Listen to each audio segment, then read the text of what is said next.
Нямбатар яагаад сандарч эхлэв? Нийслэлийн засаг дарга бөгөөд Улаанбаатар хотын захирагч Нямбатар сүүлийн үед ихэд цочоотой мэт үг уйлдэл олонтой гаргах болов. Намайг муулуулах гэж хотын төвийн офис болгонд баг ажиллаж байна л гэх асуулт асуусан сэтгүүлчдийг чийж тэр компани захиалгах, тэр ч энэ компани төлбөртэй л гэх.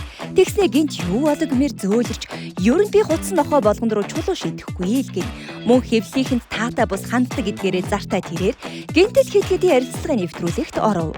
Үүнтэй зэрэгцэн захиалгаар бусдыг харлуулдаг гэдгээрээ зартай хэд хэдэн сэтгүүлчид гинт улсын хурлын гишүүн хот байгуулалт барилга орон сууцчлалтын сайд Батамгалт руу дайрсан үнэн худал мэдэгдэхгүй элдв мэдээллийг сэвж эхлэв.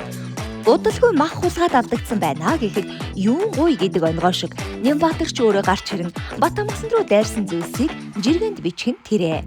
Яагаад Нямбатар дарга маань ингэтлээ их сандрах болов?